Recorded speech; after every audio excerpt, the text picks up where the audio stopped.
One Ring and Orcish Bowmasters can actually be reprinted. As of Mark Rosewater's confirmation from the State of Design article of 2024, we finally got an insight into what has happened with the pros and cons, the great implementations and the pitfalls of all the sets from this past year.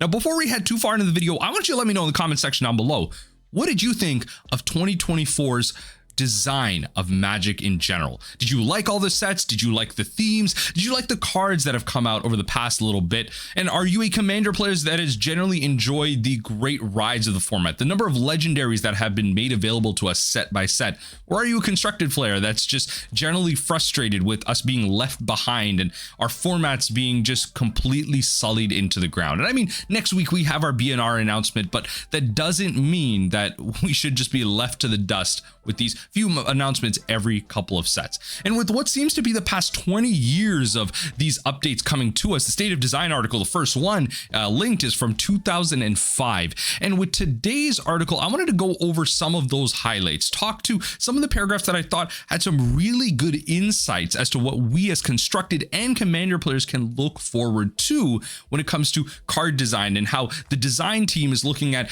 improving and implementing on some of the pitfalls that we've had come by us in Limited, in Constructed, in Commander, and in themes all around. Let's hop right into the article itself, and it's going to be linked down below for those of you that want to read it in full. But let's talk about the State of Design. Too far into this video, I wanted to let you know the artist behind Dockside Extortion is co-host of the Distraction Makers and overall great person Forrest Amell is launching his Kickstarter for his 5-color playmat series. This Kickstarter brings to life 5 exclusive playmats designed by Forrest for Magic the Gathering, featuring the 5 colors that you know and love. Now, with great exclusive art that's not going to appear outside of the Kickstarter, and with premium stitching and no logos to gum up the art, these are going to be great playmats to show off your battlefield and your spells. Check it out in the link down below. You don't want to miss a great opportunity to support a fantastic member, a creator, and an artist of the community. But for now, State of Design 2024, I became a head designer in 2003, as Mark Rosewater says here, and decided to write a yearly column about how I felt the design of previous Magic year had gone.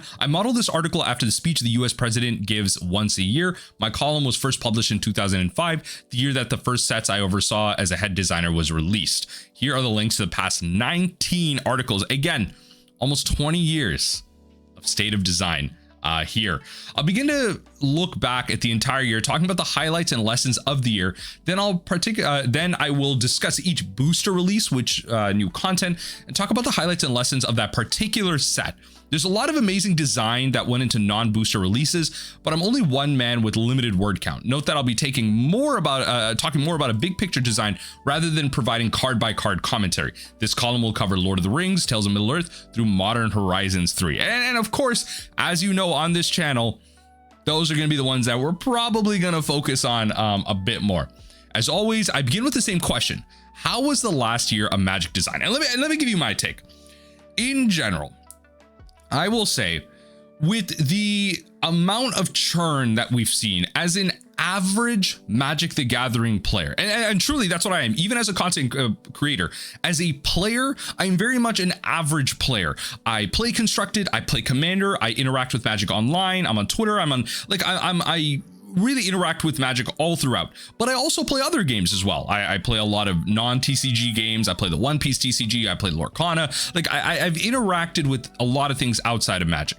And so from that perspective, I think Magic has been doing really great, with a lot of criticisms, I will say, but I think Magic has been doing some really cool things all throughout.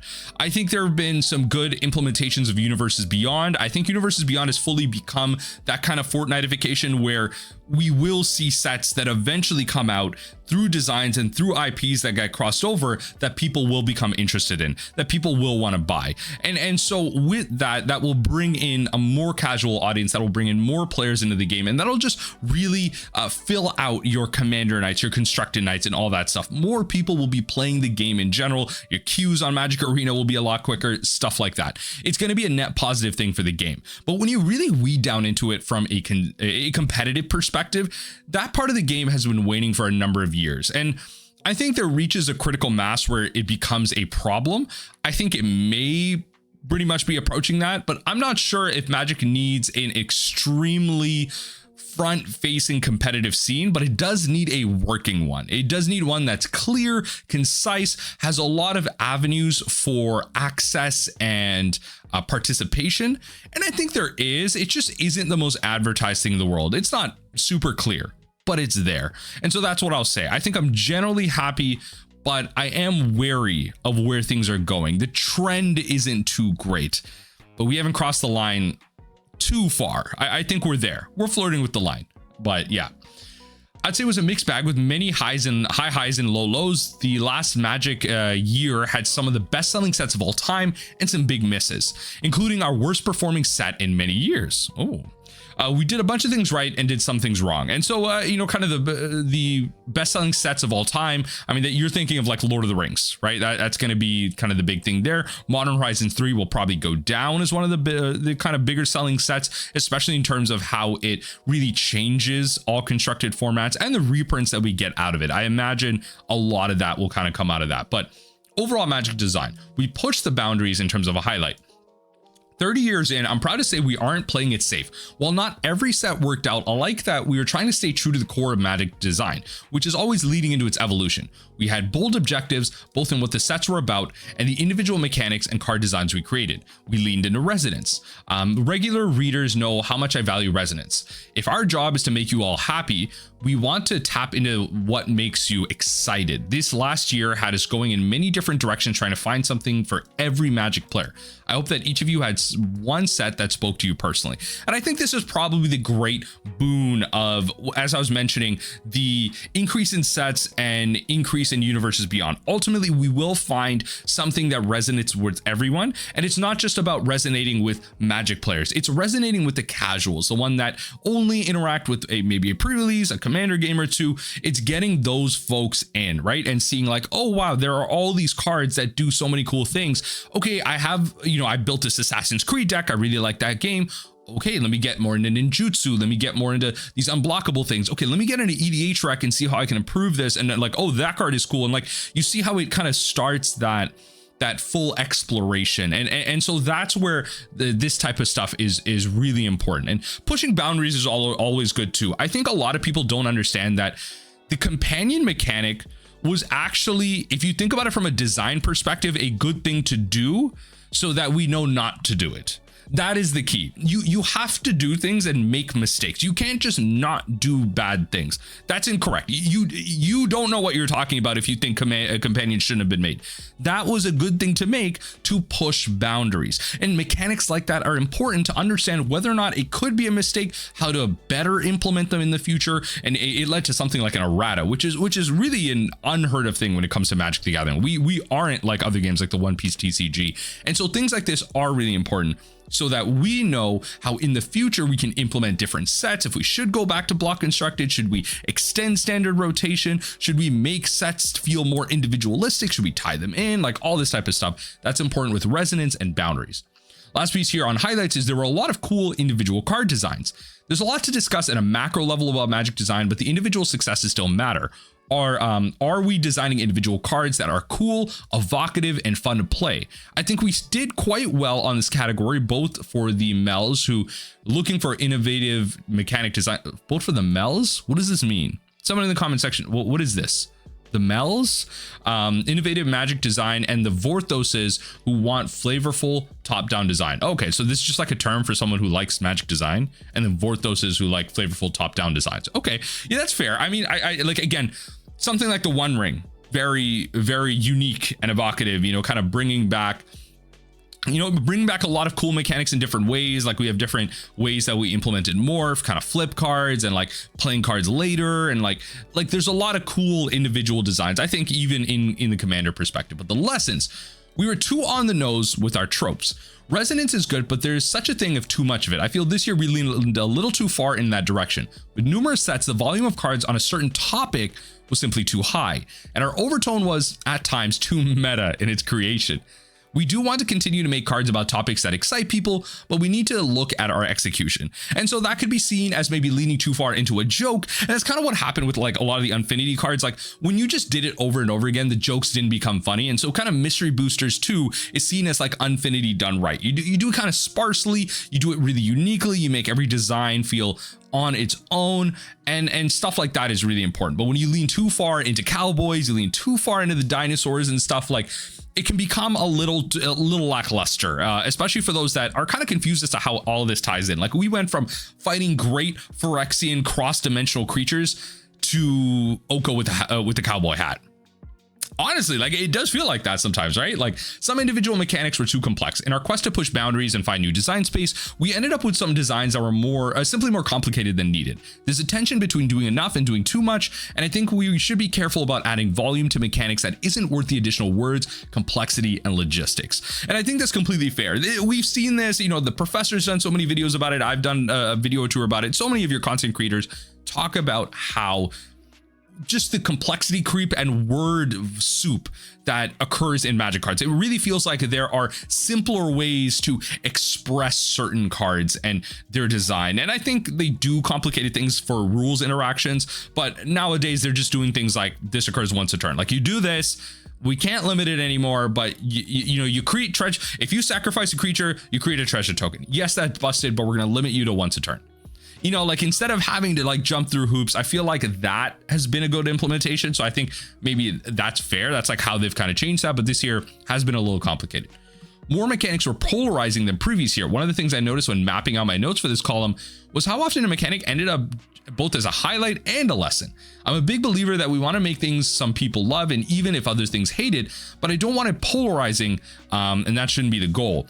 And I think about this in comparison to something like Overwatch, where those of you who don't know, the hero shooter, the first person shooter, what happens is new heroes get released every couple of months. And so that is a big exciting time for people to come back into the game, explore this new hero, see their mechanics, see if they kind of really align themselves with the views of this character and the design.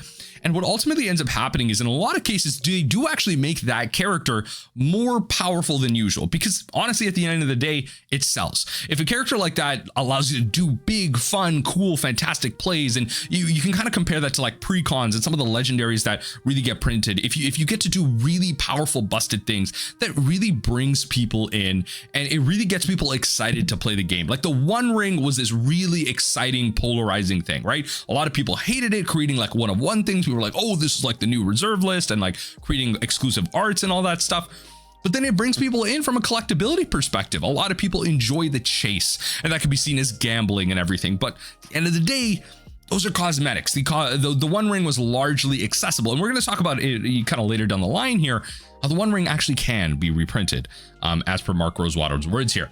Plans need to feel more ingrained in the bigger picture. Okay, so this right here is a big thing for me. I think, let me know in the comment section down below, how many of you actually feel connected to Magic's story? The Vorthos is out there. How many of you feel like you're being left behind? I know from my personal experience, there are people out there, especially in the Magic the Gathering Ambassador program that I was a part of, that is probably no longer a thing anymore. I'm not sure if I'm allowed to say that, but I'm like 90% sure it's not a thing anymore. Part of that ambassador program is we had like a soft renewal of folks this year, and they try to go with a different model, and it's probably being left behind for bigger creators like the Command Zone and everything. That's fine. The Vorthos folks were really left behind, because the Vorthos folks was not the direction that they wanted to take this. There was one specific channel, one specific creator that I personally subscribed to, that they had a big Vorthos channel. They had a lot of great videos, and I really like watching their stuff to just every so often catch up on Magic's story and some of the smaller pieces. And they weren't renewed, even though they were showing the metrics. They had big videos, they had great content, great editing and everything. Vorthos doesn't seem to be a primary focus of this. And I think it's also just because of like bad implementation. Like you're not hiring good writers. There's been really bad writing recently. And I don't know, it's just like there's a lot of fantasy writers that I think would really like to write for things like this. I don't want to discredit the writers that did work on it, but it wasn't great story. Anyway, I got a lot of feedback on the world building this year, and the core message of it was that people wanted the Magic in-universes sets to feel more like Magic. Part of leading into tropes has meant some of the settings have felt thinner than previous Magic settings, such as cowboy hats on Oko. A side part of this was that people want the larger story to feel more ingrained into the world building. For example, the impact of Phyrexian invasion was integral to the sets for a story standpoint, and it wasn't as visible as many players wanted for the story and present itself on cards. Okay, so the Phyrexian storyline, the lead up to that one, is one of the most poorly implemented parts of Magic the Gathering. The Vorthos part of Magic is honestly failing. Wizards of the Coast has failed from a story perspective, in my opinion. The Phyrexian conflict lasted one set. The invasion, the sadness, the sorrow, the destruction, the comeback, the grouping up together, the alliances, and the ultimate downfall of the Phyrexian Empire all happened in one set. Do you wonder why Marvel succeeded in its endgame implementation? It's because it took multiple movies and build up and downfalls. And like the biggest thing that I'll say that Marvel can't do right now and Magic isn't doing right now is the fact that there are no consequences. Characters are not dying. They're not losing, they're not having significant losses. There's no consequences to the things that are happening. Jace keeps coming back for some damn reason. Gideon actually died. And that's because no one liked Gideon. Gideon was so poorly implemented. His planeswalkers sucked. Everything about Gideon was so poorly implemented that they just brought back Elspeth. That's so bad. And then for some reason, Jace keeps getting like this high school boy, like multiple arc, like storyline. He keeps coming back and he keeps being brought to the front face of Magic the Gathering. It's like as long as the character's popular, just bring him back. It's like the Marvel Comics version of it. Someone dies, it doesn't matter. Like, they died in this universe, and so we'll bring them back from here. Like, there's no real consequences to the things that are happening in the story.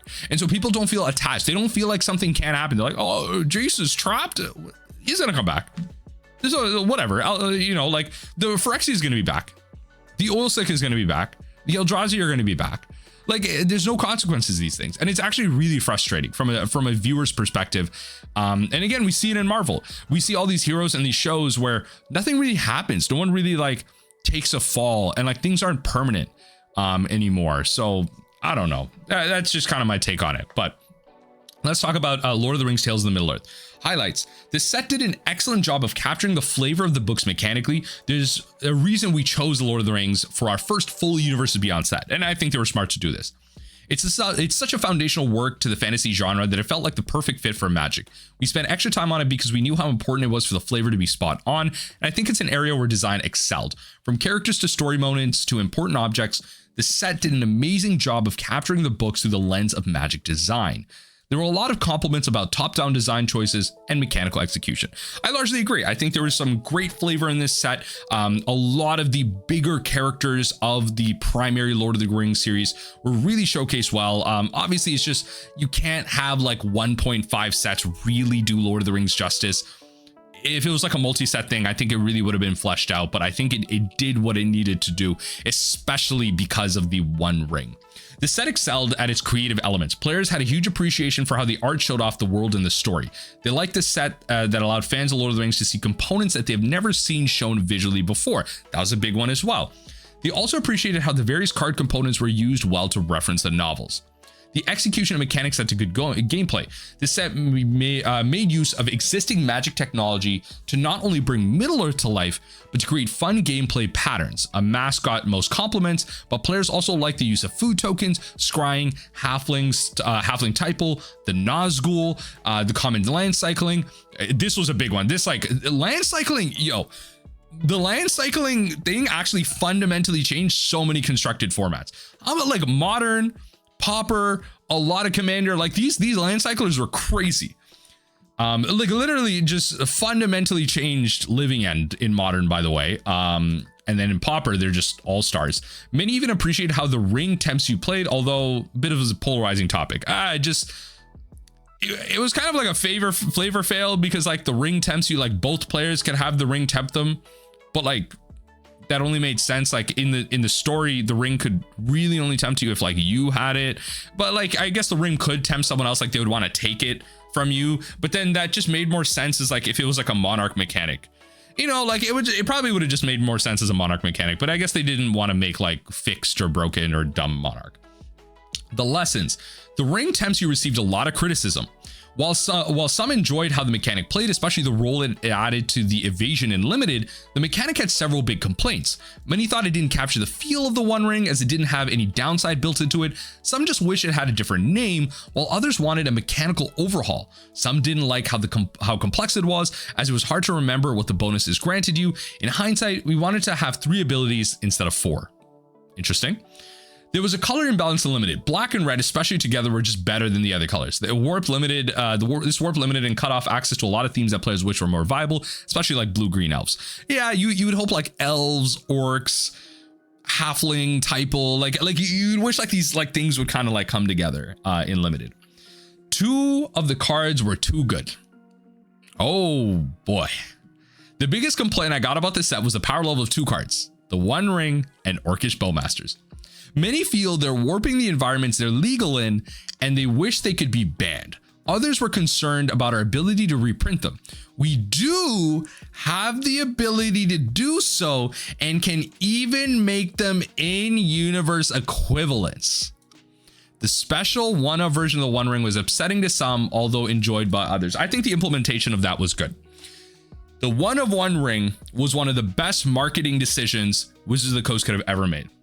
It created such a flurry. It brought so many people together in terms of the news, bringing Magic to the front face. It created a new most expensive card.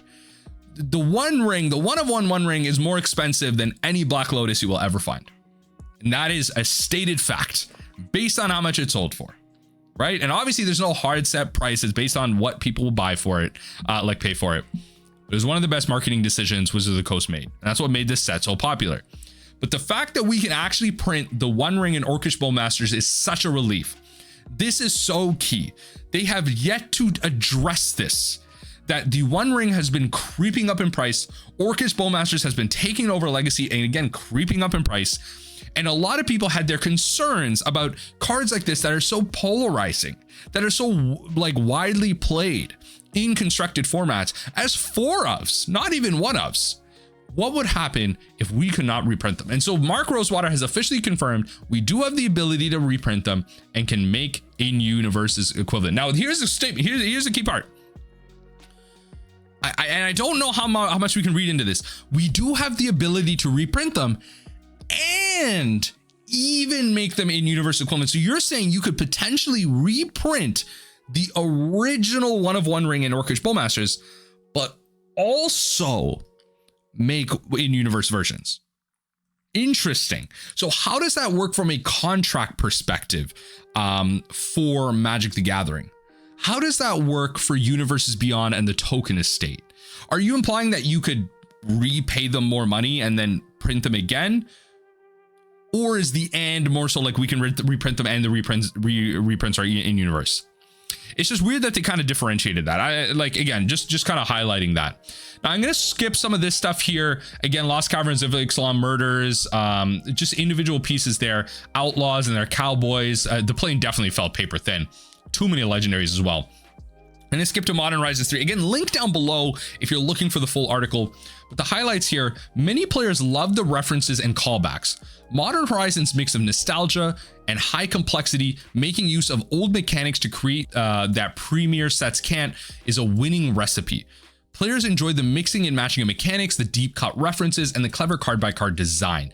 And I think that's true. Like it really was like an artifact colorless kind of haven. A lot of mechanics kind of coming back, new implementations, callbacks to the way old cards were kind of made. That's what I liked. It wasn't like necessarily hard reprints of cards from old into modern. It was like re-implementations of them. And we saw that in Modern Horizons, Modern Horizons 2, and now in Modern Horizons 3. So I think that was really good.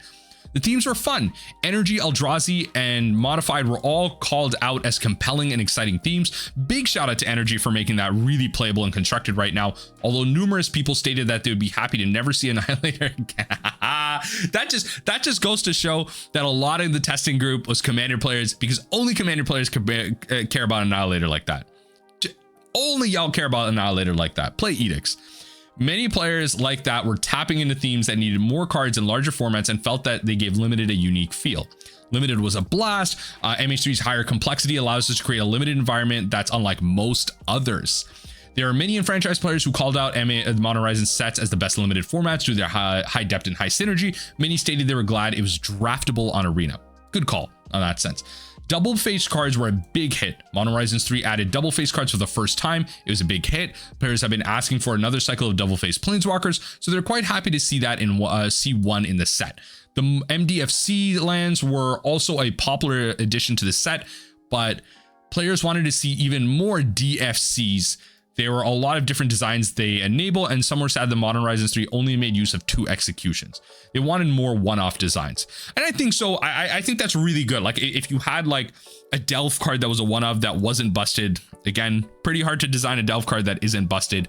If they had a flashback card, if they had a, I don't know, whatever like busted mechanic, if they had a storm card, like Weather the Storm was a good implementation of the card because the payoff of the storm was just gaining life. Weather the Storm was a good implementation of storm. It's a one-off design, played in Pauper, sometimes played in other formats as well, depending on what your payoff is, but Weather the Storm can be seen as a good implementation of a busted mechanic from a previous set. Lessons. Now here's the big one here. Many players didn't like the impact on the older formats, especially modern. First, before the first Modern Horizons set, 10-pull sets were mostly aimed at standard. This meant that the influx of new relevant cards to modern and other older formats was small, as standard sets have a lower power level, right? And so this is what we saw in modern over time, with the kind of big appeal to modern being you buy into a deck and you make slow upgrades over time, and you didn't really have your deck evolve. Before the Modern Horizons sets, this is what would happen with standard sets, where everything was lower power. You might just get like a rare or a mythic that was like really good, or like a common that did something slightly better, and then your deck would change. You'd kind of add that in, and that was your modern deck. And that's why a lot of people kind of lament the modern sets of old pre-Modern Horizons, where Modern Horizons feels like the great kind of rotation of the modern format. This is why, right? Like standard sets were lower power, you'd make slow additions, and the modern format didn't really change. A lot of people had frustrations about that, but a lot of things had like high diversity. You knew the stalwarts of the format, and you tried to kind of beat them. Like, do you have game against Storm? Do you have game against Tron, Amulet, like aggro, mid-range control? Whereas now it's like everything. Do you have game against control? Do you have game against energy control? Do you have game against mid-range? Do you have game against grief mid-range? Like you have to have like game against specific cards now. It's like not so much the archetypes anymore. 2 cards have play balance issues, and it's hard to talk about Modern Horizons 3 without talking about Nadu, which is dominating constructed formats, while Writhing Chrysalis upset in many limited formats. A lot of players wish cards like this wouldn't make it to print. Nadu was a bit of a wild one. I don't know why they didn't just limit this to only Nadu gets this, or heck, this only triggers once a turn, or the trigger twice a turn like happened. You could do it on any creature, but it's like this is an ability that I don't know. There's just like a better way to implement this. Writhing Chrysalis is an interesting one. This definitely breaks limited in many ways. If you kind of look at the card here, when you cast this spell, create 2/0/1 Eldrazi creature tokens that say, you know, kind of sacrifice it, add a colorless. Reach, whenever you sacrifice another Eldrazi, put a 1/1 counter on Chrysalis. So the big thing here is that you pay 4 and you kind of get 2 back here. You only play like the red and the green because you get the mana. And then when you sacrifice those to cast like another spell, Writhing Chrysalis grows. So you can start to see how like a card like this is really powerful, and it's like great as a defensive card, just having reach. This also, just being a Pauper staple, just changed Ponza into just being a mid-range deck because this card is just like that good. But yeah, we leaned in our themes too much, not enough wacky one-offs. When players did enjoy the main themes, some felt we overdid it, choosing to dedicate too many cards to them. Part of what makes Modern Horizons sets charming is the variety of between designs, and many felt that the set was less charming than it could have been because the design spent too much time on the main themes. So my personal take on this is that we didn't really get like a good mill spell. I feel like every big set like this, we get a mill spell. We got Fractured Sanity, the previous Modern Horizons set, and then even like almost parallel to that, we got Tasha's Hideous Laughter out of the Baldur's Gate, the Dungeons and Dragons set. We didn't get a mill spell here. I really would have liked a one-off mill spell, but I guess we can't eat every set, right? I'll wait my turn. One more year. That's all I have to say about the design of Magic in the last year. I hope the insights I talked about reflect how many felt about the sets. I do think taking a critical look back is crucial to making improvements on the future of the game.